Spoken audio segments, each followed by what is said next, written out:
चलिए वीडियो को स्टार्ट करते हैं। बहुत ही इम्पोर्टेंट क्वेश्चन है और परीक्षा में कई बार पूछे जा चुके हैं और ये एग्जाम की दृष्टि से काफ़ी इम्पोर्टेंट है। ठीक है, इस चैनल पर आपको पता होगा डेली बाय डेली साइंस का लगभग हर वीडियो अपलोड होगी।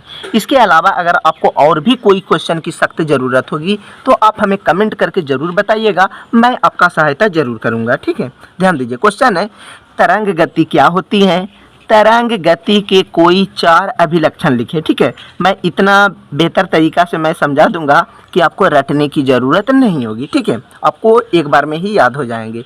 ध्यान दीजिएगा, तरंग गति क्या होती है?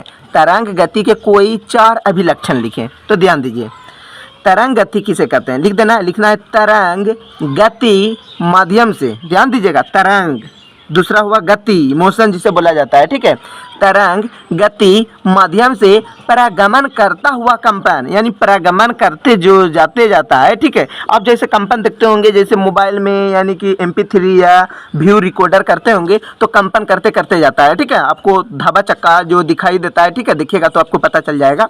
माध्यम से परागमन करता हुआ कंपन विक्षोभ है जिसमें 2 बिंदुओं के बीच सीधे संपर्क हुए बिना, 2 बिंदुओं पर ध्यान दीजिएगा, जिसमें 2 बिंदुओं के बीच सीधे संपर्क हुए बिना एक बिंदु से दूसरे बिंदु को ऊर्जा स्थानांतरित की जाती है, उसी को तरंग गति कहते हैं। ध्यान दीजिएगा, यानी कि बिना एक बिंदु से, एक बिंदु जो हुआ दूसरे बिंदु को ऊर्जा स्थानांतरण यानी ट्रांसफर यानी रूपांतरित कर देता है, उसी को तरंग गति कहते हैं। ठीक है, अब लिखना है उसके बाद तरंग गति के आ गया अभिलक्षण, तो क्या लिखिएगा? तो ध्यान दीजिए, तरंग गति एक आवर्ती विक्षोभ है जो कंपयमान वस्तु द्वारा उत्पन्न होता है। तरंग गति एक आवर्ती विक्षोभ है जो कंपयमान वस्तुओं द्वारा उत्पन्न होती है। ठीक है, तरंग गति में ध्यान दीजिएगा, तरंग गति में माध्यम के कण एक स्थान से दूसरे स्थान को गति नहीं करते हैं। माध्यम का जो कण होता है, ठीक है, बिजली कण, माध्यम वाला तरंग गति का माध्यम का जो कण होता है, ठीक है,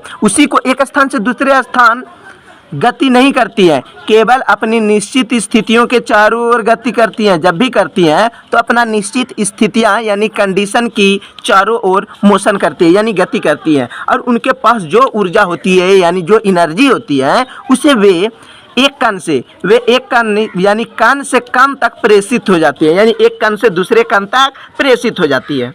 तो अगला पॉइंट है, ठीक है, अगर आपको इच्छा होगी तो आप ज़रूर लाइक सब्सक्राइब ज़रूर कीजिएगा। ठीक है, मैं जोर ज़बरदस्ती करके लाइक सब्सक्राइब करवाने वाला नहीं हूँ। आपको इच्छा होगी तो आप ज़रूर ऑटोमेटिक कीजिएगा, क्योंकि यह एजुकेशन से रिलेटेड चैनल है। तीसरा पॉइंट है, ध्यान दीजिए, तरंग गति सभी दिशाओं में उसी वेग से चलती है। चौथा पॉइंट, तरंग गति एक बिंदु से दूसरे बिंदु को ऊर्जा स्थानांतरण नहीं करती है। ठीक है, इसी तरह से आपको और भी कोई भी क्वेश्चन की ज़रूरत होगी तो आप हमें कमेंट कीजिएगा, आपको मिल जाएगा, क्योंकि इस चैनल पर आपको पता होगा, ध्यान दीजिएगा, हर तरह के वीडियो उपलब्ध होगा। इंग्लिश, मैथ जो भी होगा, ठीक है, इंग्लिश का एप्लीकेशन पत्र जितने भी है हर तरह की होगी, हिंदी का, ठीक है, आवेदन पत्र जितने भी होगी, लगभग हर तरह की वीडियो उपलब्ध होगी। ठीक है, संस्कृत से लेके निबंध पत्र, हर तरह का जितना भी मैं बोल सकता हूँ, ठीक है, लगभग 1000 से ज़्यादा अब तक वीडियो अपलोड हो चुकी है। और देखिए डेली बाय डेली होता जा रहा है, तो ये रुकने वाला चैनल नहीं है। भले ही आप लोगों को मैं बोल रहा हूँ कि इच्छा हो तो सब्सक्राइब कीजिए, लेकिन आपका यदि एजुकेशन से रिलेटेड अगर कोई भी परेशानी होगी तो यही एक ऐसा चैनल है जो आप हमें कमेंट कीजिएगा, मैं उसका 1 से 2 दिनों में रिप्लाई देकर उसका आंसर ज़रूर दूंगा।